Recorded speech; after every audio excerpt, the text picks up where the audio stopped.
The Arctic tern is the king of frequent flyer mileage, traveling from the Arctic to the Antarctic and back every year, racking up anywhere from 25 to 50,000 miles during its annual migration.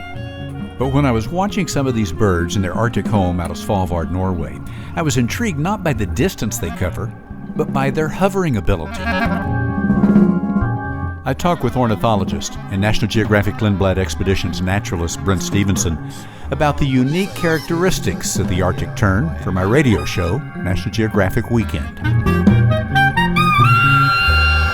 And these birds are amazing because they hover above the water, above the sea, just like a helicopter, stationary, and just look. And suddenly they'll spot a fish in the water and they'll dive down and grab it. And we saw them diving down and grabbing, pulling it up. And the guys were taking the fish to the little ladies on the beach, trying to impress them for feeding. Courtship.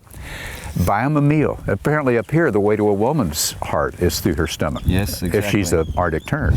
Yep, and well, the females are laying the eggs, of course, so there's some nutrients invested and energy invested in that, so the male helps that, assists that by feeding her. So yeah, they're feeding on small fish and also little amphipods and other crustaceans out here in the water. I'm not a birder, but I almost became one for an hour watching the Arctic terns fishing.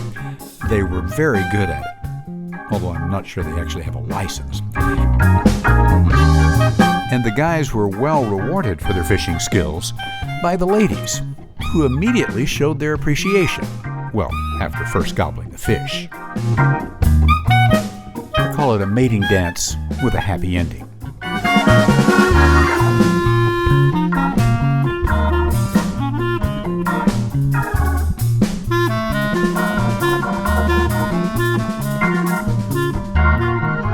The Arctic terns didn't exhibit the same loving spirit when humans showed up in their territory.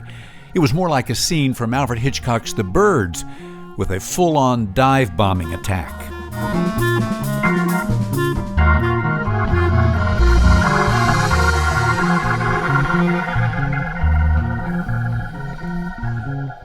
And if you get near their nest, they will dive bomb you. They'll hover above your head and dive down. Exactly. So you want to hold something up high, they go for the highest point, so you put your hand up. Above your head is generally the best thing to do, and then to retreat the way you've come so that you get back away from their nest. But they will actually hit you and draw bloods.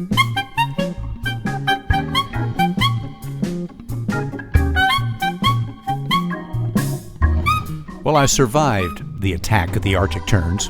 They didn't draw blood, but they did put on quite the show for me and give me some great close-up video.